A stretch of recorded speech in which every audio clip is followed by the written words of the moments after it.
सभी दर्शकों को मेरी नमस्कार। मैं हूं आपका अपना सुनील कुमार और आज हम आए हुए हैं DG09 के खेत में, जहां पर किसान अमन सिंह ने गांव लोचम में, जो पिछली बार भी हमने DG9 लगाया था और इस बार फिर उन्होंने प्रोत्साहित होकर अपने पूरे के पूरे खेत में DG09 की बिजाई की है। और ये आप पूरा 1 एकड़ देख रहे हो, जिसको लगभग आज 27 दिन हो चुके हैं बिजाई को। कोर 2 दिन बाद इस खेत में कोर आएगी। और 27 दिन के गेहूं की टिलरिंग की मैं बात करूं तो अभी इसमें कोई पानी नहीं दिया है। 10 kg सीड की बिजाई इसमें की थी और इसका टिलरिंग देखिए। अब से पहले जो नॉर्मल गेहूं में हमें नहीं देखने को मिलता था, और वहाँ पर आज 12 से 15 टिलिंग है। कोई फर्टिलाइज़र इसमें यूरिया अभी तक नहीं गया है, सिर्फ DAP ही हमने दिया है, आधा बैग। और इसमें कुछ भी अब तक नहीं दिया है किसान अमन ने। और अब जो हम इस खेत में पानी देंगे, पानी के बाद इसके अंदर हम 1 बैग यूरिया देंगे और साथ में हम अच्छी कंपनी का माइक्रोराइजा देंगे। सबसे बेस्ट कंपनी जो मुझे लगी वो मार्गो बायो कंट्रोल लगी, जिस कंपनी का हम इकोराइजा के नाम से माइक्रोराइजा आता है, और उसी कंपनी का ह्यूमिक एसिड आता है इक्यो होम के नाम से, जो कि 100% ऑर्गेनिक प्रोडक्ट है। उनका यूज इस खेत में कराएंगे और फिर बताएंगे कि कैसे इसके जो टिल्लर निकलते हैं वो बहुत शानदार रहेंगे। और ये 10 kg बीज की बिजाई है पूरे के पूरे खेत में। तो किसान अमन से भी मैं आपकी बात कराऊंगा।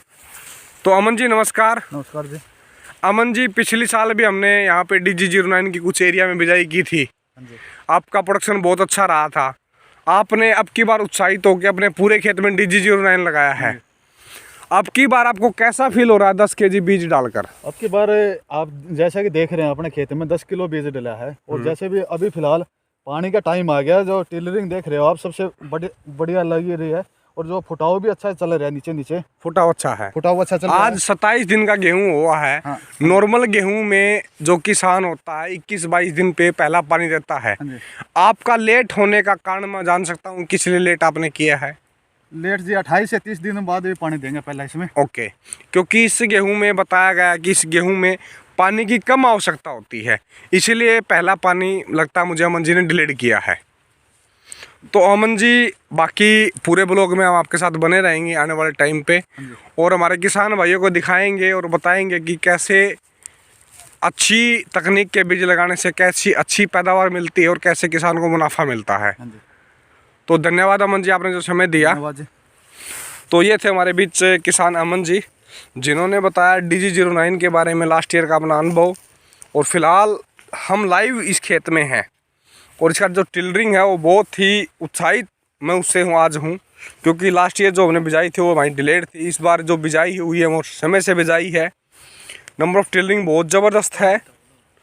अब तक नॉर्मल जो गेहूँ हमारा होता है उसमें 12 से 15 टिलर होते हैं, 2 से 3 बार नाइट्रोजन देने के बावजूद, लेकिन इसमें कोई नाइट्रोजन अभी तक नहीं गया है।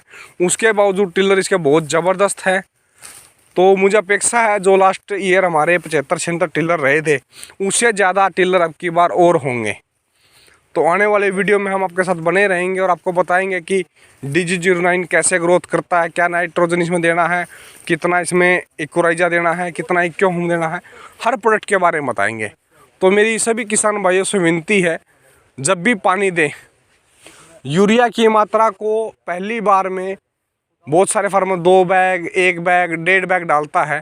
तो उनसे मेरी विनती है कि नाइट्रोजन कम करके और नाइट्रोजन फिक्सेशन के लिए जो प्रोडक्ट है मार्केट में अवेलेबल, उनका प्रयोग करें और केमिकल खाद से अपनी ज़मीन को बचाएं, अपनी फसल को बचाएं। अच्छी फसल होगी, अच्छी पैदावार किसान को मिलेगी। तो उसके लिए आप मार्गो कंपनी का इक्यो होम 5 kg और 4 kg इकोराइजा का प्रयोग करें मिला के, तो आपकी एक अच्छी पैदावार, अच्छी टिलरिंग रहेगी। धन्यवाद। जय हिंद, जय भारत, जय हरियाणा, जय किसान।